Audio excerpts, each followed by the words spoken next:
Hi, this is Privateer Station, and today we're bringing you day 293 in a usual conversational format between Olexiy Arestovich, advisor to the office of the President, Lieutenant Colonel, and Mark Feygin, Russian opposition politician.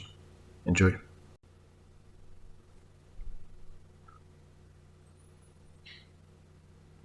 Dear friends, glad to see you all on Feygin Live. It is Tuesday, December 13th. Time is 1 minute past 10 in Kiev, 1 minute past 11 in Moscow. It is day 293 of this war with Olexiy Arestovich. Good evening to see you. Alexei, good evening. I see about a third of you already clicking the like button. Please continue doing so. Stop watching that soccer. First time is done. Argentina is winning Croatia 2-0. I think it'll be the same trend for the whole game, so there's not much to be seen there. And we have a lot to talk about today. And one more last thing I want to ask you about is please subscribe to Feigin Live. We do have 100 people left to reach the first 20,000 of the third million. And of course, subscribe to Olexiy channel. There is a link under the video, and subscribe to the Privateer Station if you are listening or watching that in English. That matters. Okay, let's start. Let's start with the map, the usual. It doesn't change, Mark.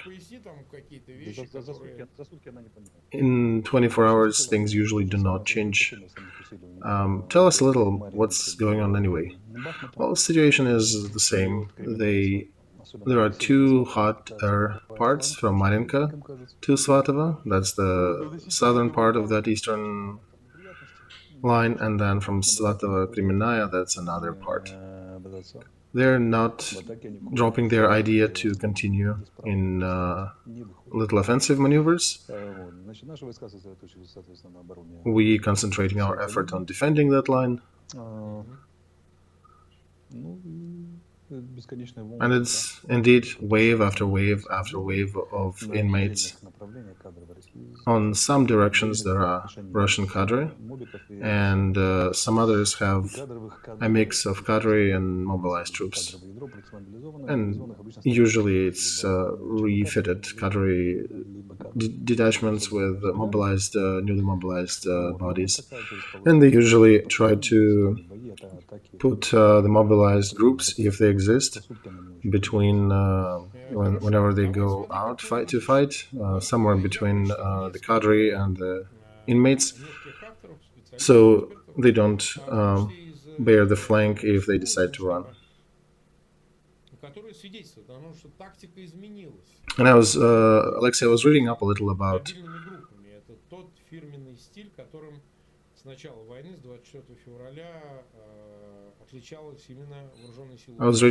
the practice changes. There have been some good analytics published that Moscow is slowly evolving. They are switching from big groups to smaller groups, what Ukraine was using since the beginning of this war, especially in the areas of Bakhmut or other parts of the Eastern Front.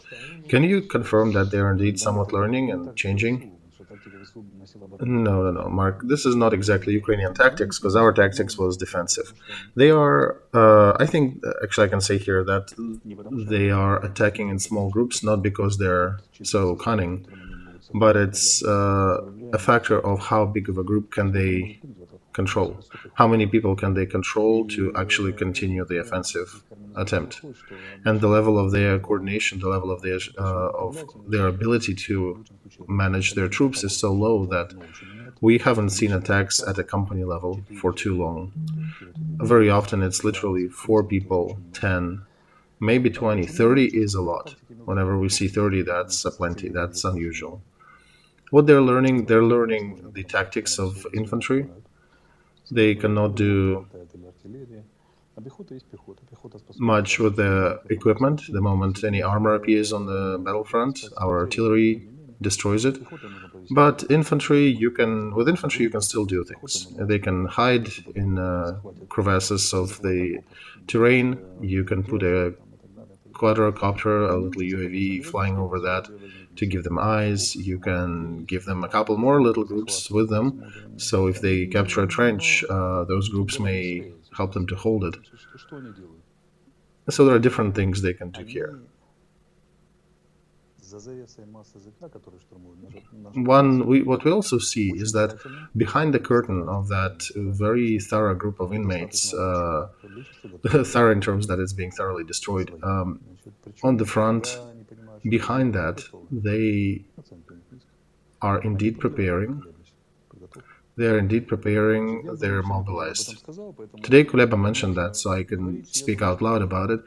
But in essence, they are, from what we understand, they are preparing them rather well. They're preparing those mobilized in the training facilities, and actually to the degree that if they fail some grades, if they don't pass an exam, they send them to retake and do another refresher, another circle of that same material. So they are somewhat concerned with the quality of preparation.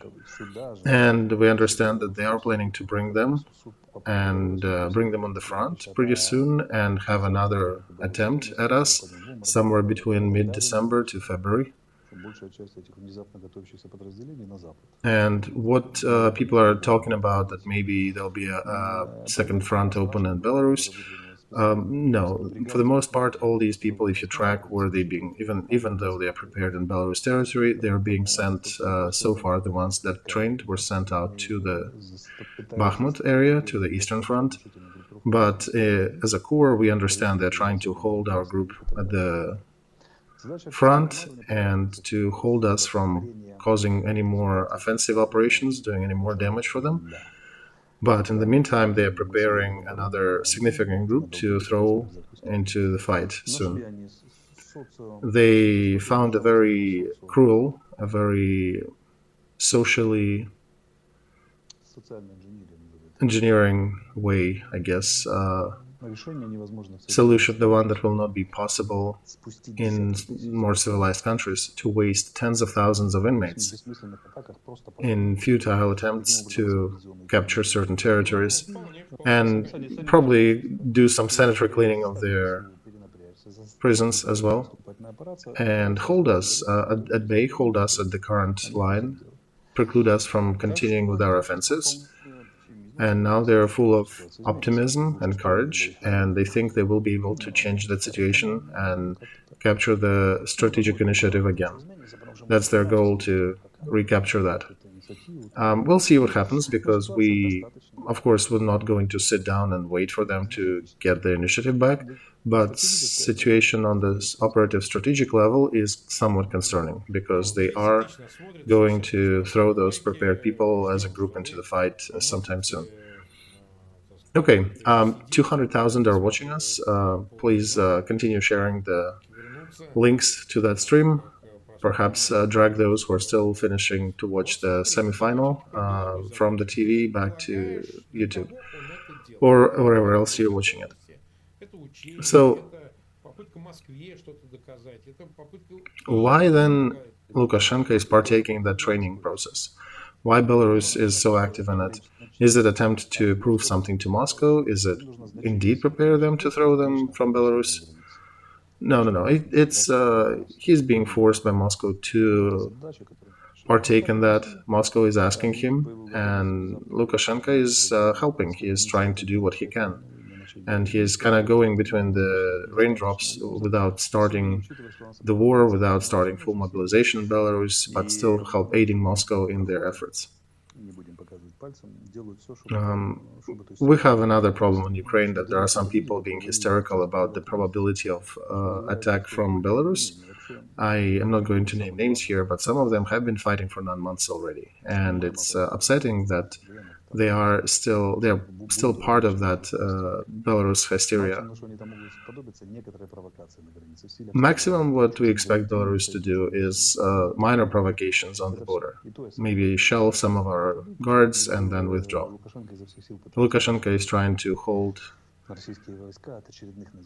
as much as he can Russian and Putin's troops from other actions on the front, on the ground, from Belarus territory, and as this will, of course, cause a higher level of escalation for Belarus in terms of sanctions and other pressure from the international community. So he's playing that game. However, our Ukrainian compatriots, some of them that are screaming about possibility of Belarus attacking us and saying that it's imminent, they are screaming about it daily and on the weekends twice a day. Okay, okay, so we see what's going on. Thank you for your opinion on this. I've read some things that in 2 weeks we should expect the beginning of this offensive. In a couple of weeks, 2-3 weeks, like you said. Yeah, right, 2-3 weeks. Well, not exactly yours though. I think it's a different. It's a different approach. It's a different 2 weeks. Okay, another official news published by Pentagon said that they have not found Ukraine misusing any of the weapons they received from allies. Remember, there was a whole campaign and screaming, and there were a lot of fake posts about HIMARS and some other systems being found, God knows where, that you are selling those HIMARS and Zelensky is selling pistols. And converting all these scam campaign was basically about corruption and anti-West campaign, media campaign. We, of course, can never preclude the possibility that some physical person might have sold some rifle somewhere, but as this commission found out, none of the significant or none of the weapons they could track was actually misused. Well, Mark, some people have no shame. Some people just continue building their points, building their electoral base even during the times of war. A lot of people are talking about that among our allies, and I heard a ton of different accusations. I think this is somewhat a reflection of the struggle in America, for example. This is a struggle between the Republicans and Democrats, and very often one side accuses the other, and Ukraine is being a tool of that accusation. And yeah, Pentagon did attempt to do a deep dive into that matter, and they did not discover any violations. I can say from my side that the system of tracking these weapons is very serious here, and they did not find any issues with it. I think we talked about that a while ago, about Reznikov confirming the intent to do the audit and inviting your allies to come and verify. We talked about that modern equipment is all marked, has all the RFID chips and a bunch of other things on it. So it's much harder to do anything with it. That's illegal. And Mark, we're open. We said our position as a country is to remain transparent and open. We are checking it daily. If you want to come check it, come daily, come stay with us, come do it together with our auditors. We don't have anything to hide. Okay, and there is another piece of news in American media. So news, I don't know what to say about that. CNN mentioned that, referring to their secret sources, the head of Pentagon might be reviewing the option to supply Patriot systems to Ukraine. And then after his signature, that will go to the table of Biden. And according to their sources, that can happen within a couple of weeks or even shorter. Do you think this is real? I think it is real. It is more than that. It's unavoidable. The concern I have is I don't think it's going to happen in less than 2 weeks or 2 weeks. But who knows? If it does, amazing, because that will be a big aid to our air defense systems to cover our infrastructure, to cover our troops, and add another valuable element to our defense. But to all the story, offensive weapons would be also nice to have. Because, I'm a skeptic.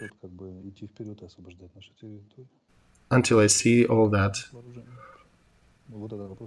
in our stock. I do not really trust the statements, and I'm concerned about when are we getting the armor, when are we getting the offensive equipment.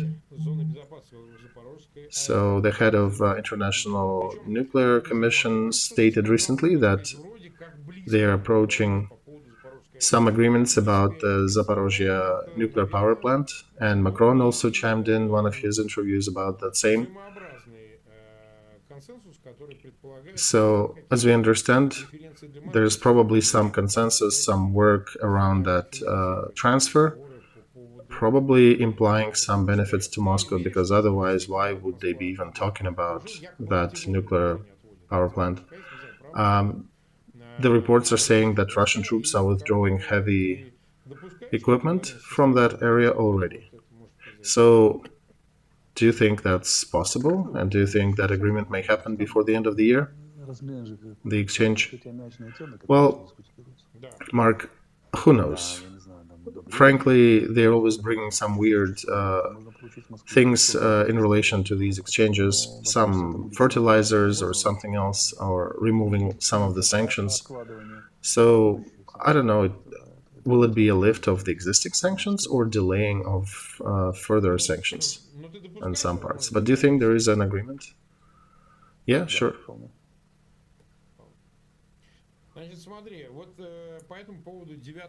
Okay, about that ninth package of sanctions. Now there is information that Hungary is the country that is blocking its adoption now. And that touches about both sides' persons, those 166 names we discussed, and also some sectors, including the natural gas price corridor. And there are a lot of commentary. The head of Minister of Foreign Affairs of Hungary talked to Novak, this is his Russian counterpart, and they're figuring out the natural gas pricing in case Europe does activate that price corridor, and Hungary is claiming that they will suffer if that happens. And of course, we understand that Hungarian leadership is very interested in Hungary to be still involved in gas consumption and re-export. And I think it's pretty clear why they're doing that. They do have those corruption interests in Russia, and I think it's the only country in EU that's actively working as against everybody else, working as a barrier. So what do you think about it? I think it looks very moral. I think it's very clear the position of the leading party of Hungary within the European Union. They have been trying to block every kind of aid to Ukraine. And that help, especially monetary part of it, the help that actually goes to help children, elderly, and other countries are going around finding ways, bending over backwards to somehow work it out.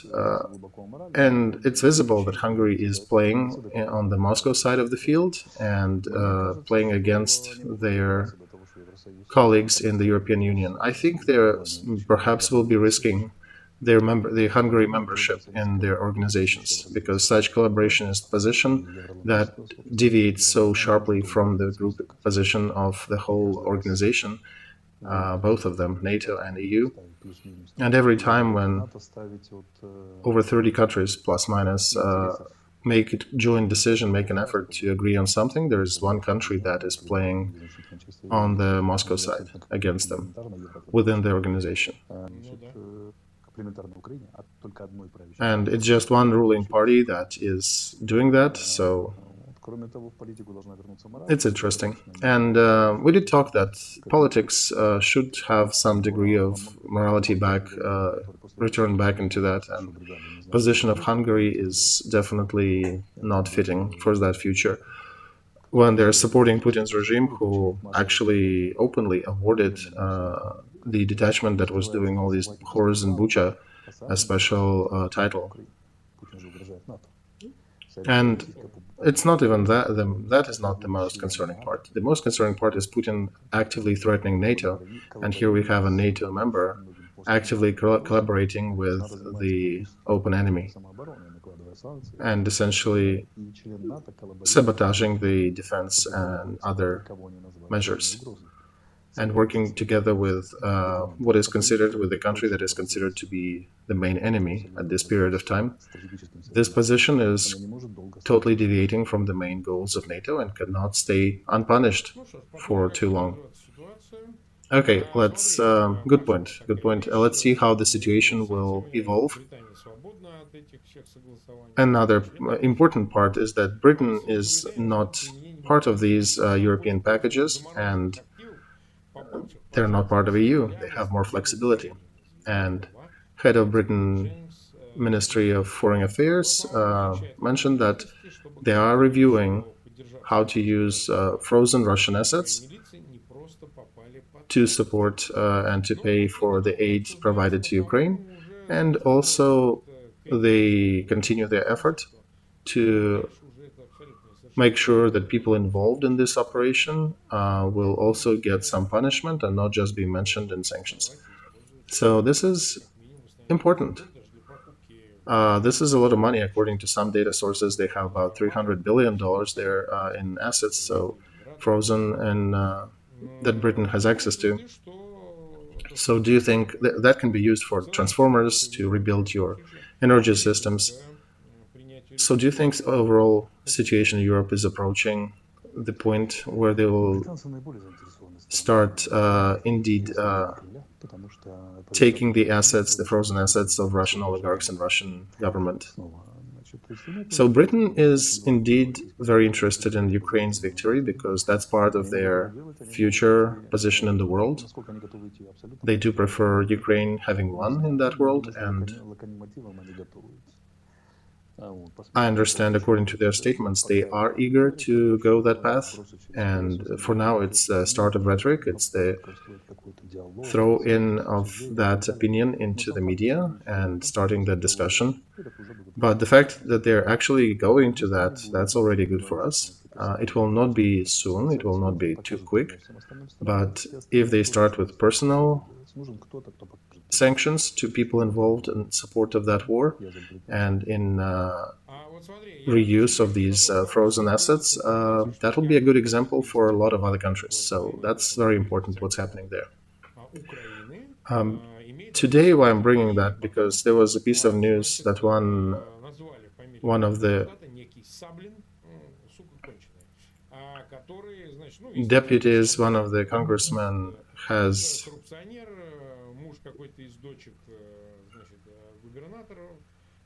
some of the connections in Moscow region. He was born in 1968. He's a corruptioner. He operates in Russia, but he has 11 apartments in Kiev. And he says, no, he does not. But I suspect he may be not entirely sincere. Remember, we brought Artemy Lebedev, another public figure in Russia who had some assets in Kiev. And that was actually correct. And what do you think about this story? Do you think that matter may be addressed by Ukraine? Mark, frankly, taking away apartments from the congressman of Russian Duma, even a scoundrel as he is, we have a little bigger fish to fry. We have a lot of tasks that are demanding daily solutions for the administration. And they're much more important. I think at some point we might get to the apartments of Mr. Sablin, but I can just imagine the meeting at the administration level. Hey guys, drop everything, just let's start working and try to figure a way to take these apartments from Russian Congressman Sablin. They'll just look at their head and say, dude, you're nuts. What do you mean? You cannot do it in terms of one day? No, Mark. We are trying to stay in the legal field, and that will take an effort. You need to figure out how to. You need to prove that they belong to that person.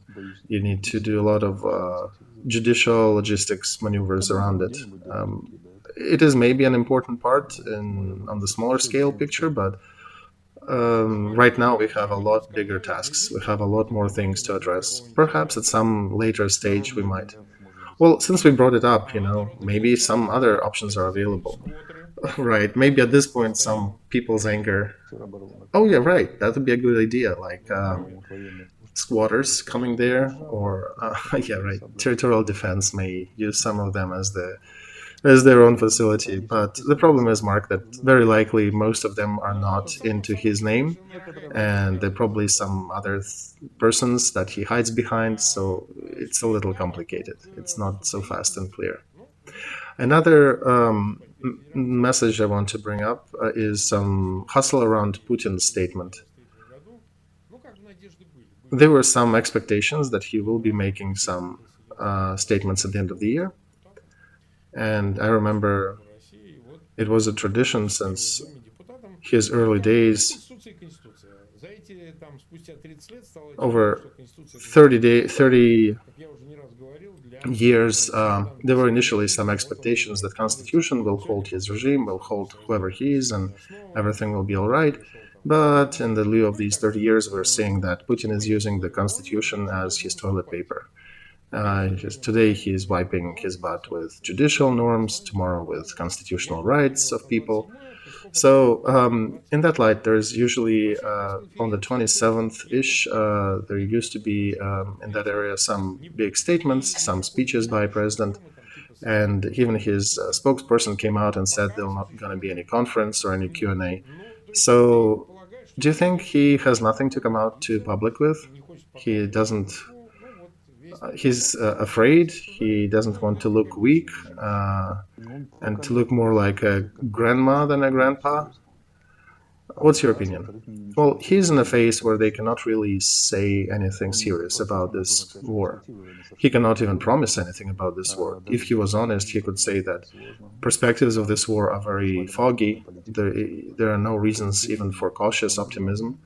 Sanctions are killing the economy, and the corridors on the oil prices are really hurting in the long run.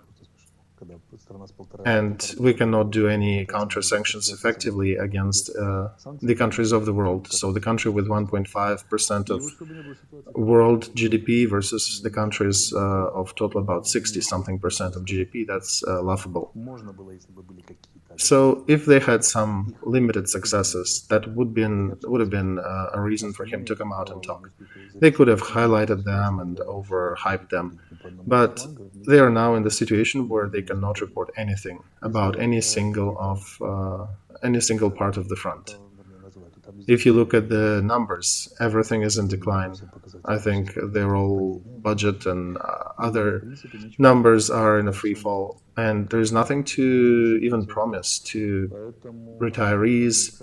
I don't think there was a indexation of pension, or there was some trouble with that. I noticed in the news. And if you pick the cost of the minimal cost of living, some basic drugs, basic food items, there is nothing even to be optimistic about there. What I'm also thinking, it could be that he is not in the best physical shape, and bringing semi-decaying body to for everybody to see and talk and ask questions, probably not a good idea as well. But what I can see in the future, that if they are planning to push with these mobilized troops in January, February, and perhaps he can come out in February, about a year after the beginning of this war, he could come out with, okay, here is the new situation, our achievements for the year.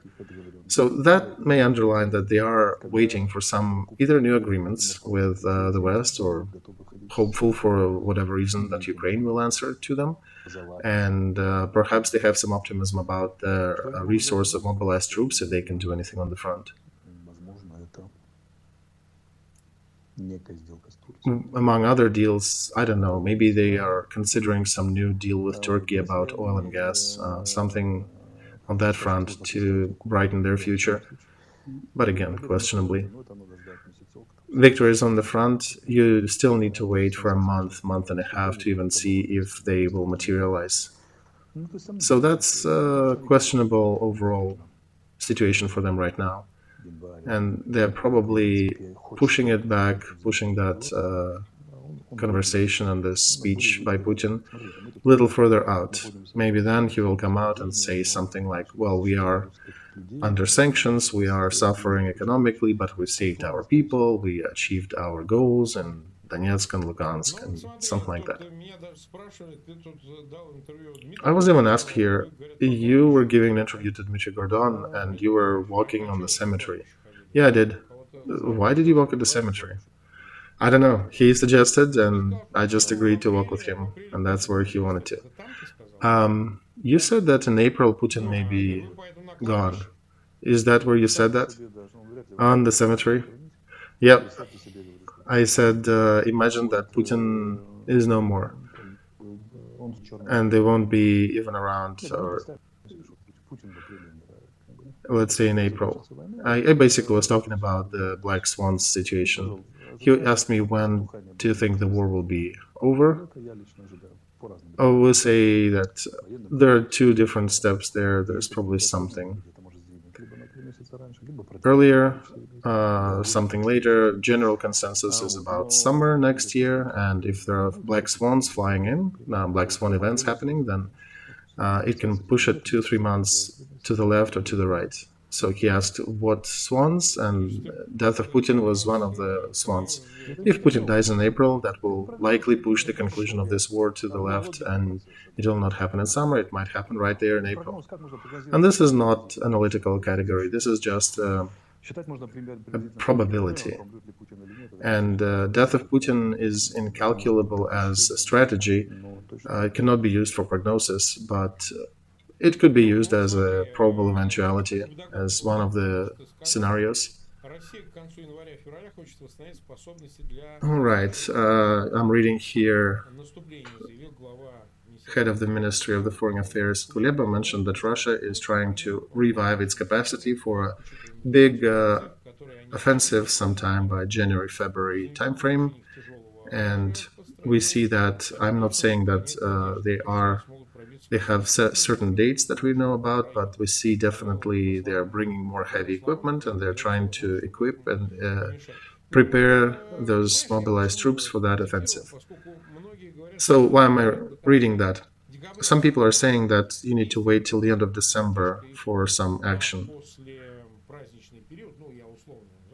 because it is probably not. If they wait, let's say, if they wait till after Christmas, New Year's, and the holidays, it is a loss of tempo for whom? For Moscow or for Ukraine? Mark, I would say we should be expecting this offensive start from the middle of December to February. There'll be, so basically right now, there'll be a serious attempt to recapture the initiative on the front.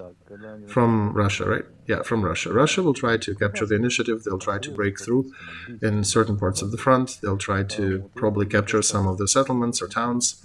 And it likely will be a continuous campaign. They don't have enough resources to do a quick and effective operation, but they will be doing it similar to what they're doing in Lysychansk, Severodonetsk, Bakhmut. They will continue pressing in the same manner with the waves of artillery and bodies. That is their plans. And during that, they likely will be able to come out and say, hey, these are some successes. We do not think they will be successful, but we see them planning it. And they're planning to get some results perhaps by the year anniversary of that start of that war. We warn our partners about the existence of these plans, which invariably should be reflected in the aid that is coming to Ukraine. And there was recently a good message from the G7 group. We didn't discuss it, but it was very important. It happened yesterday. And they did mention that Putin personally will be made responsible for this conflict. That has never been mentioned until now, and now they included that. Besides that, of course, the unfretting support of Ukraine, financial and military help to Ukraine. This is a good story. This is, once again, NATO, G7 expressed their support to Ukraine and actually expanded their position by adding Putin to be personally responsible for this war and suffer personal repercussions after it. Okay, so we've been live for about 35 minutes. 315,000 are watching us. Over 100,000 clicked the like button. I know everybody's waiting till we're done to go finish watching the soccer, but I think it's all done there. It's all there's nothing to watch there. Thank you, Olexiy, for joining again. Thank you, Mark. Thank you, Konstantin. How about tomorrow? Tomorrow I have to skip. Tomorrow I need to move to a different location. So, okay, we'll be waiting for you the day after, and we invite all the viewers. We'll have other guests, so please continue watching, continue tracking our updates. Olexiy, see you, Mark, see you, dear viewers.